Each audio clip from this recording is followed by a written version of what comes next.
Hello and welcome.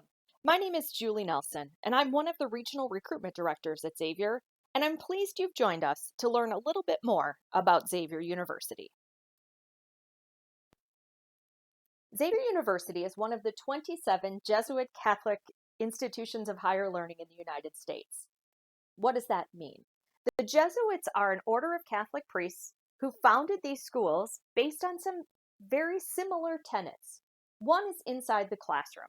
We wanted students not only to be prepared for whatever meaningful work they wanted to do after graduation, but certainly we want students to be able to understand how the world works and how all the pieces fit together.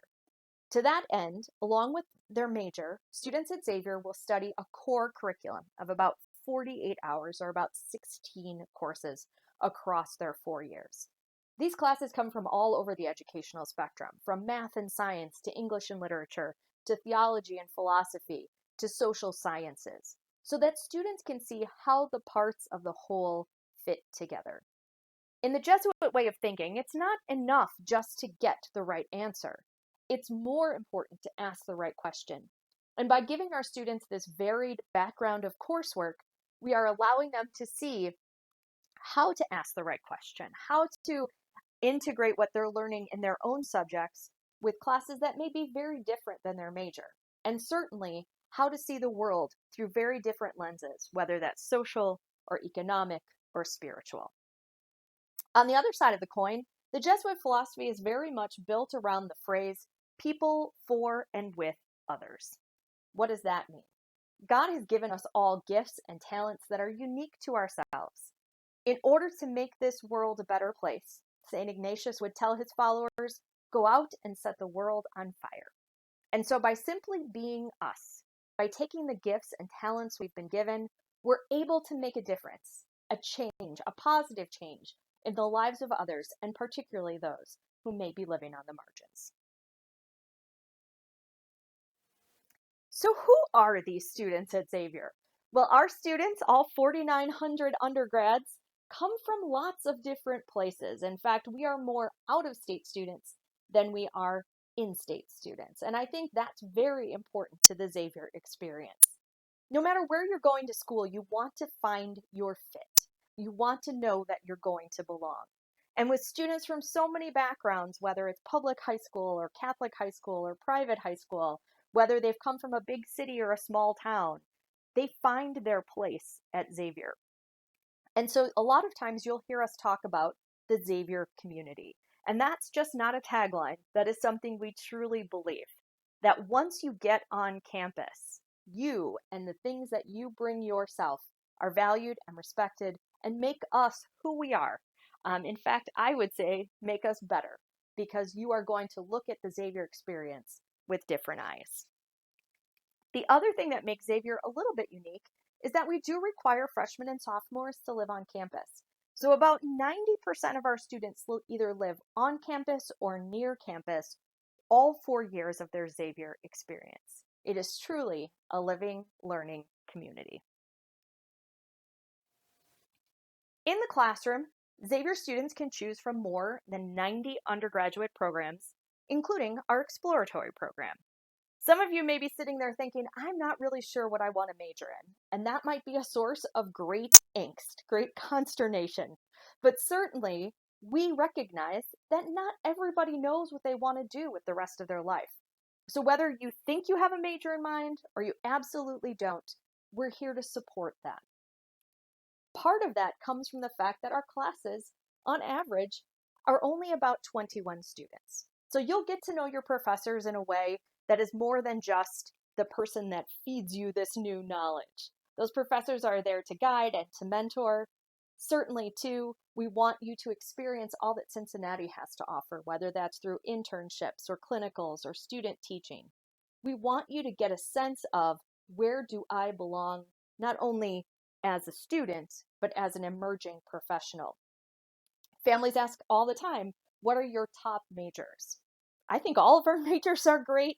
Certainly our students do very well once they graduate, but I would say in terms of numbers, our top majors are nursing, which is a direct entry BSN program, our biomedical sciences program, which we designed for students who wish to go into professional health, whether that's medical school, dental school, optometry school, physical therapy school, and the list goes on. Certainly our marketing, our finance, and our accounting majors are all very large. We have a great sport management program. Our psychology program gives our students a lot of opportunities post-graduation. And then that exploratory program that I mentioned before. About 20% of our students will come in exploratory, and that's just fine. Our academic advisors and our professors are there to help them discern what it is that they are going to do after graduation. If you're a student who has challenged themselves in the classroom in high school with honors classes, advanced placement classes, international baccalaureate classes, no worries. We can help you continue that rigor in college through one of our 4 honors programs. The difference between honors in college and honors in high school is pretty vast.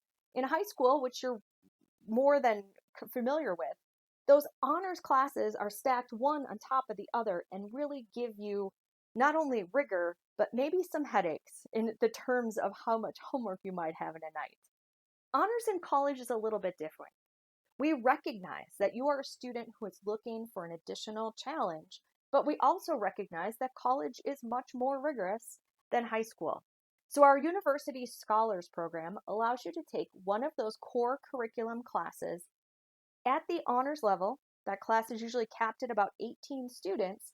And instead of just piling work on top of you, instead of just looking at how much work can we accomplish in a semester, we're going to give you a little bit more time to breathe into that subject, to really delve into the topic at hand, to see how all of the parts intertwine. So if you're in an honors English class, you're not just going to look at English, you're going to look at sociology, you're going to look at history, you're going to look at science to see how all of those outside forces may have affected what you're learning in that English class. So a little bit different philosophy when it comes to university scholars than maybe you're used to in an honors class in high school, and I think that's great. 2 of our honors programs are their own majors, our philosophy, politics, and the public major, or PPP, and our honors Bachelor of Arts in the Classics and Philosophy, also its own major. PPP really looks at political science and history and philosophy through a Jesuit lens. And that's indicated by the last word in its title, which is the public.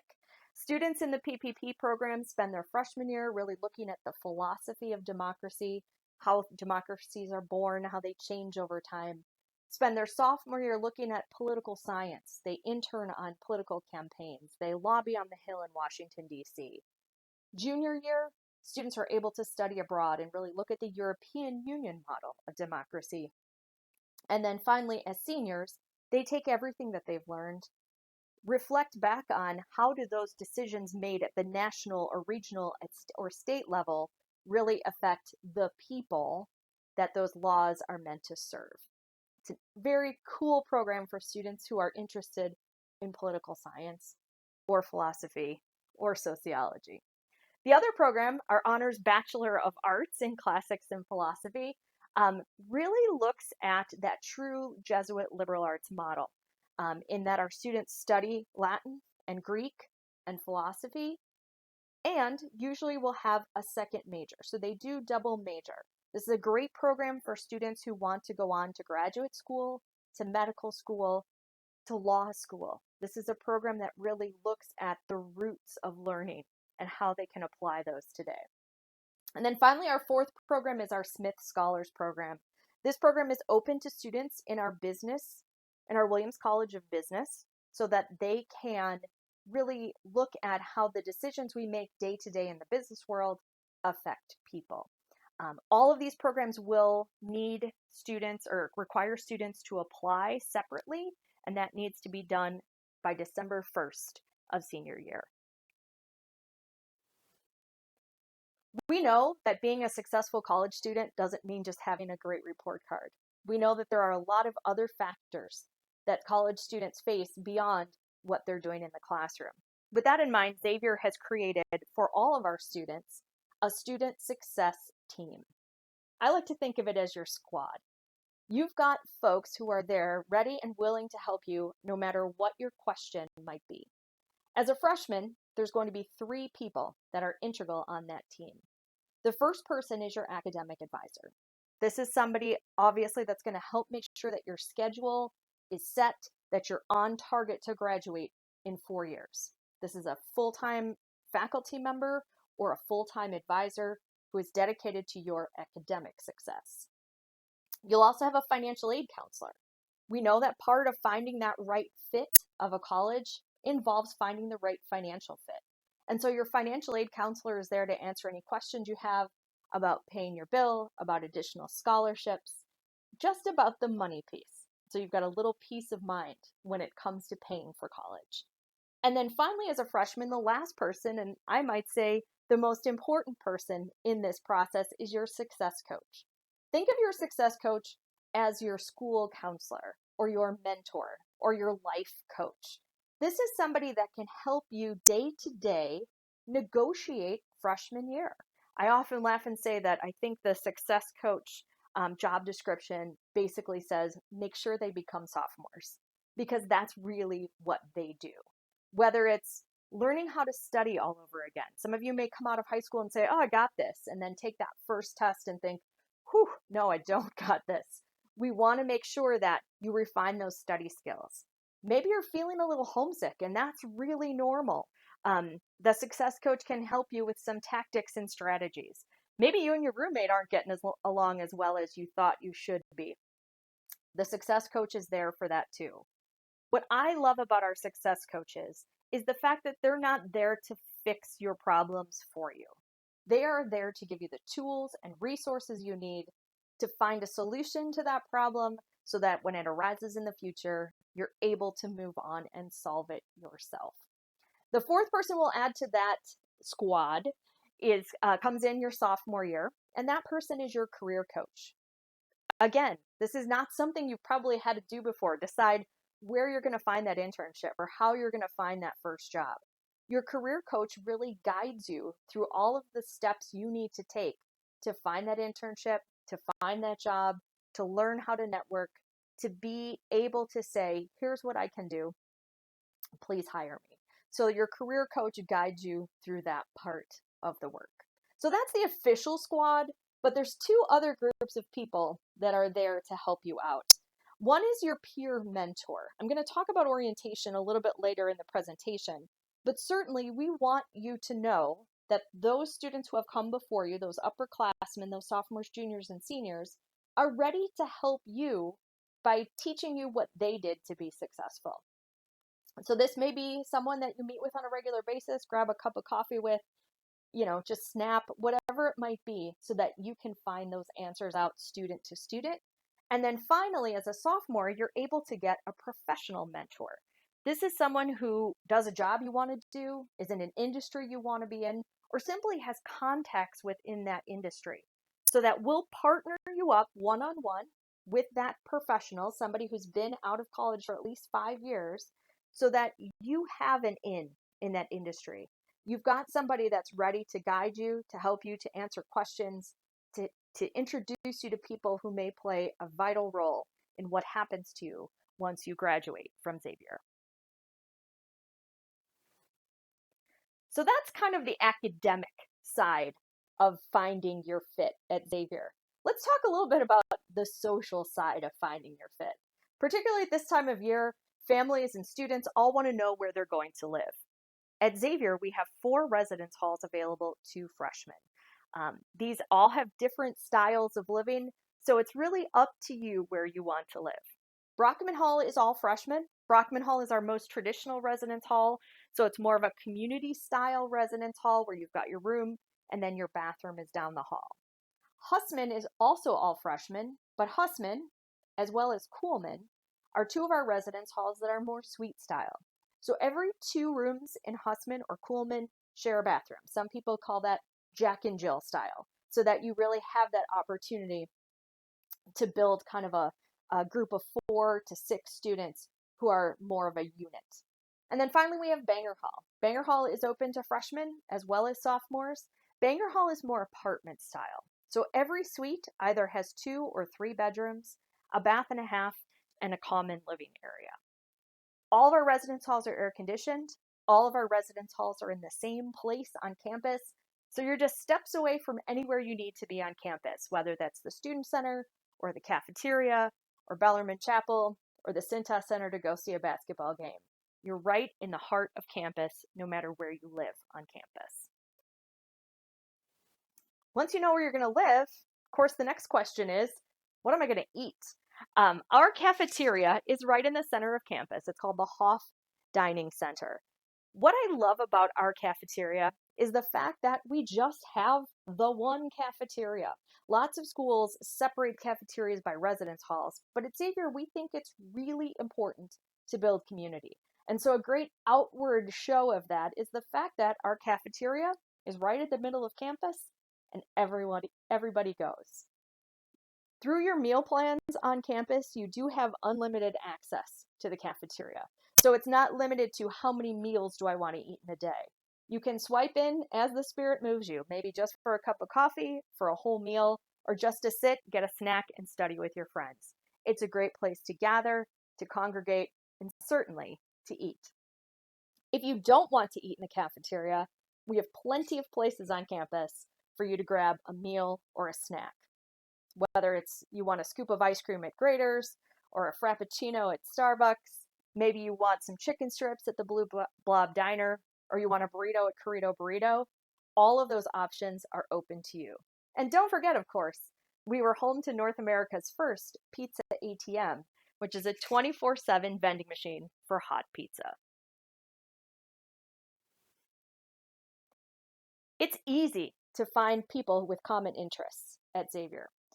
We have about 170 clubs and organizations at Xavier. So no matter what you're into, no matter what your interests are, you are going to find a group of people with whom you can share that interest at Xavier. At the very beginning of the year, as you see in this picture, we have our club day on the yard. All of our clubs and organizations can set up a table so that you simply have to walk around, talk to some folks, figure out when that first meeting is, and start to get involved. It's much more common at Xavier to be multiply involved than to be not involved at all. And I often tell students to pick 3 things to focus on that freshman year. One thing should be an activity, club, or organization that goes along with your major. Find that professional network. One thing should be something you just like to do, whether that's performing arts or an intramural sport, or maybe you just want to get really involved with, an interest. That's a great way to get involved. And then the third thing I encourage students to do is find a club or organization that revolves around service or spirituality. Get out of yourself a little bit and really help others or connect with others in a different way. And I think by doing that, you're not only able to find your friends, but you make that transition to college so much easier. As a Jesuit Catholic institution, of course, faith and justice are central to all we do, both inside the classroom and out. But we also want people to know that we are not just a place for Catholic students. In fact, we have more than 20 religious denominations represented on campus. And so with that in mind, students can share and live their faith many different ways, whether that's by attending a student mass at 4 or at 10 p.m. on Sunday, or even daily mass, whether that's participating in Common Ground, our ecumenical religious service on Sunday, whether that's being part of the gospel choir or praying in our prayer lounges. Students are able to connect with others of the same faith. Our Dorothy Day Center for Faith and Justice is located in the Student Center right in the middle of campus and has campus ministers available for students of all faiths. Faith drives a lot of decisions that people make. And so we want Xavier to be a place where faith can be discussed openly, whether you're Catholic or not. And that's really part of the heart of who our students are. They recognize I am a person of faith. We have much to share. We have much in common. And we can have these kinds of conversations, whether in the classroom or not. One of the ways our students demonstrate their commitment to faith and justice is through our alternative breaks. You might look at that list of alternative breaks or that description of alternative breaks and think, Oh, sure, that's a mission trip. I know all about mission trips. But in fact, I think alternative breaks take the mission trip one step farther. Students who are interested in going on an alternative break trip will actually sign up in the fall semester, and they sign up based on the social justice issue that those trips will address. So maybe you're really passionate about food deserts or illiteracy, elder care, incarceration, whatever that might be, you choose your trip based on that. Participants then make teams based on those interests so that not only do you learn about that social justice issue, you get to know each other. So that by the time spring semester rolls around and you go to that trip, whether that's domestic or abroad during spring break, you have not only built community amongst yourselves, but you're ready to serve a community in need. Once you've completed your trip, you come home, and it's a great experience not only for our participants and the people that we serve, but really that ripples through the community because students don't just stop serving because they've come home. They've gained a greater understanding through that study first semester, and through second semester and the trip, students have lived it. So they continue to serve and to make a difference in their communities, both in Cincinnati, in their home communities, and truly all over the world. Speaking of all over the world, if you'd like to study abroad at some point during your Xavier experience, we would love to see you go. Of course, we'd love to see you come back too. But certainly, our students study abroad on every continent except Antarctica. And so students will take a semester to go and study and live and be part of that community, or they may decide, I have a major that doesn't allow for a full semester experience, but I still would like to have that study abroad opportunity. Students also study in the summer for 6 or 7 weeks, and in between semesters, in between fall and spring semester, because we have such a long break, students are also able to study abroad for 10 days between New Year's and when classes start. So no matter how you want to study abroad or where you want to study abroad, Xavier has a program for you. Of course, I would be remiss if I didn't give you the glamour shot of our Cintas Center. Xavier's varsity athletes do compete at the NCAA Division I level in the Big East Conference. And while we may be best known for our basketball program, I also want to give a shout out to our men's swim team, which has won the Big East 5 out of the last 7 years, to our women's volleyball team, to our baseball team. No matter what sport you're interested in, you can watch our varsity athletes at Xavier, and you can watch them for free. Yes, that's right. Even for basketball, students get free tickets at Xavier. And if you're not uh, wanting to just watch sports, certainly there are lots of ways to participate as well. Xavier's got 27 club sports and a whole host of intramurals. So lots of ways to participate or watch. One of the newest additions to campus is our Health United building, or our hub. This multi-purpose building allows our students a brand new place to work out, whether that's using our machines or certainly taking classes or even taking a swim. Here, take a look.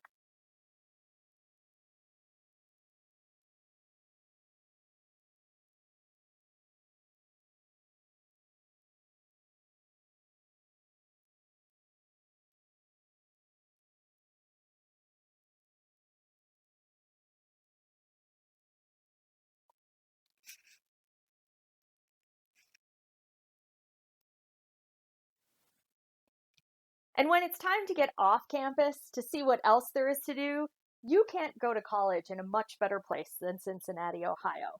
Cincinnati is sometimes called the Queen City for a couple of reasons. At one point, Cincinnati was about as far west as anyone cared to go. And so her nickname at that point was the Queen of the West. Some people also say that we get that name because of all the riverboats. You can see one right there in the picture that floated along the Ohio right from downtown Cincinnati.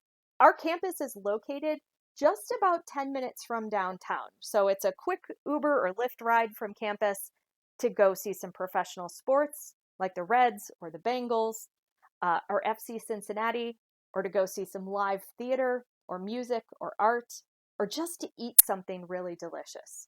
Our students treat Cincinnati like an extended playground so that they have a place to explore and to see new things. The other thing that our students love Cincinnati for is the fact that 360 of the Fortune 500 companies have a presence in Cincinnati. So when it's time to look for that internship or to start to build your professional network, students have all kinds of opportunities to do that just 10 minutes from campus. And this really leads to the success of our students. We're really proud to tell you that over the last 10 years, on average, 98% of our students are employed, are in graduate school, are working in service or volunteer programs within 6 months of graduation.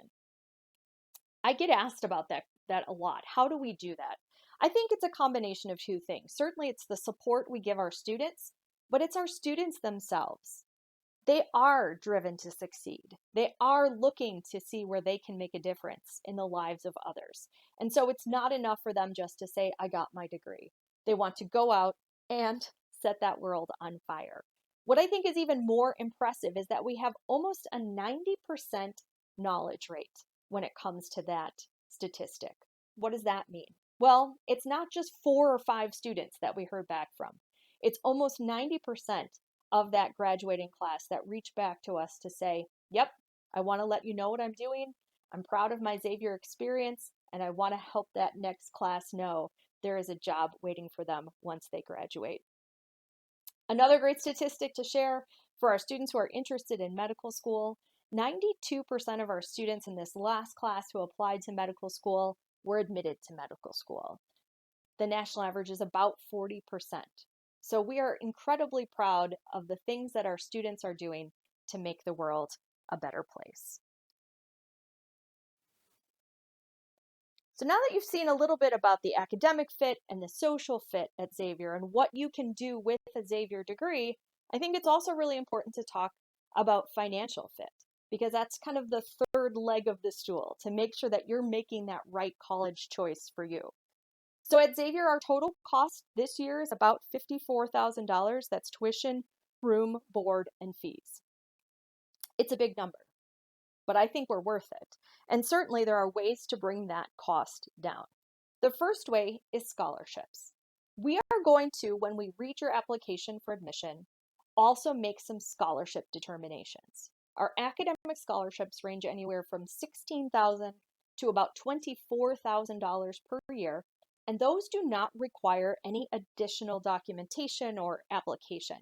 Certainly, we'll just use that information that you provide in your application to make that decision.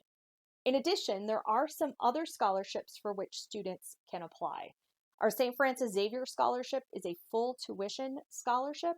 This year, we awarded that to 5 students.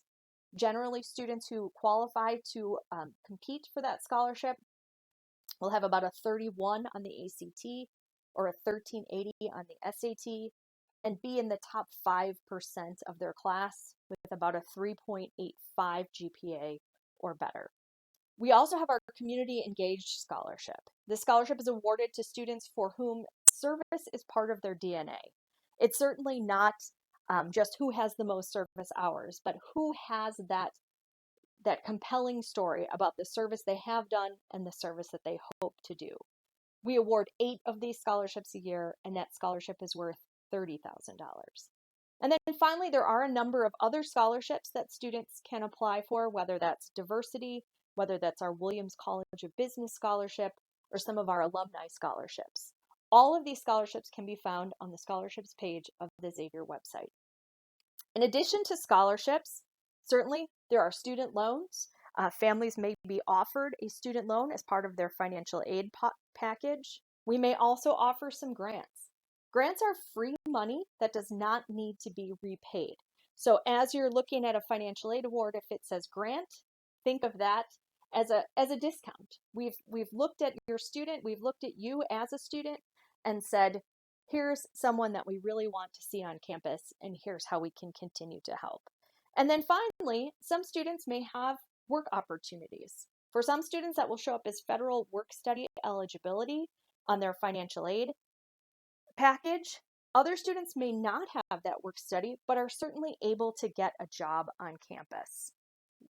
I truly believe, having worked while I went through college, and certainly with a student heading to college this fall, that having a job on campus is a great way to keep your student involved, to really help them manage their time a little bit better, and of course, put a little bit of money in their pocket. So now that I've told you a little bit about Xavier, let's tell you a little bit about how you can actually get here.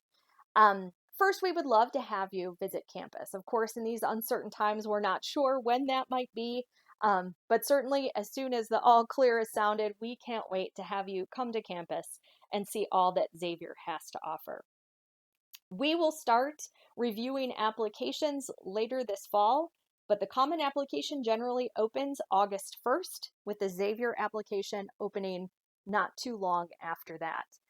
Both of those applications can be completed online, and should you choose, and most people do choose to apply online, there is no application fee.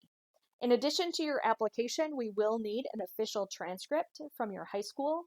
We will need one letter of recommendation, which can come from a counselor or from a teacher. And certainly you will need to write an essay, either as part of the Common Application or as part of that Xavier application. Xavier this last fall did go to a test optional admission process.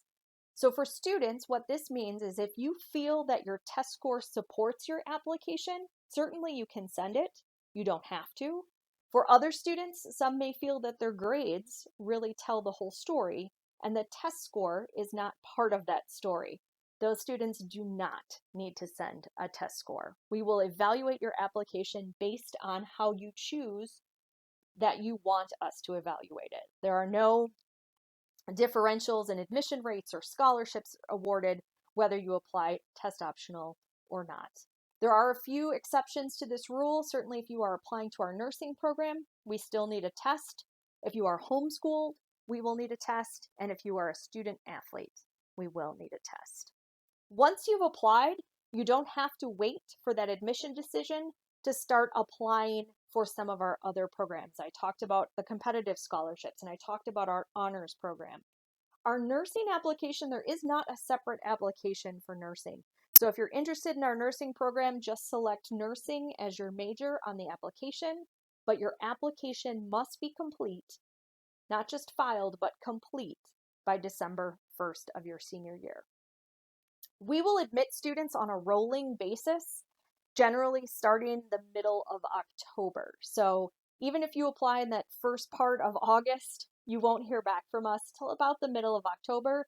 But once you do, you will get access to what we call the Road to Xavier, or our online student community.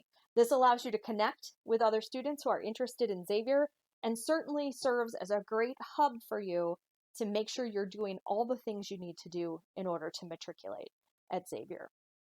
Once we get to the spring of senior year, we give our students lots of opportunities to connect in person through our Muskies on the Road event, which are local admission events held all over the country, or at our XU previews, or just a campus visit during the spring of your senior year. This year, because of the extraordinary times we're living in, we have extended our acceptance or our commitment time to June 1st. Generally, you've heard May 1st is the national candidate reply date, but in these times, we felt it was prudent to give families a little more time to make that decision, so we're pushing that back to June 1st. And then in August, you'll get to meet your classmates, you'll get to move into campus and experience truly what it means to be part of the Xavier community. And that's at something we like to call Manresa. Manresa is our orientation and move-in process that happens every August on our campus. From the minute you walk on campus, you feel welcomed and part of the Xavier family. This group of students here is what we call the Move Crew. These are sophomores and juniors and seniors, as well as some hardy faculty and staff who devote their time on move-in day to moving your things into your residence hall. So all of those things you've so painstakingly packed for the last week or two, you've labeled them all with your name and your room number. And so when you pull up in front of your residence hall, this crew of people swarms your car, opens your trunk, schleps all your stuff up to your room so that you have the rest of the day to get unpacked and settled before your folks head on home. But before they do head on home, we do something called our welcome. And this happens in the Cintas Center, where we assemble the entire freshman class and their families to welcome them in a very big way to Xavier. Honestly, that day is kind of like my Christmas. I've done admissions for a long time. And so to see all of those families starting their experience together as a community, as a family, it's pretty awesome. And it's a great way for us to say, no matter where you've come from, you're part of that Xavier family now. So I want to leave you with just a little taste of Xavier and of Cincinnati. I hope that you get to see it in person soon, and I thank you again for spending your afternoon with us.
Thanks again for watching, and let's go X!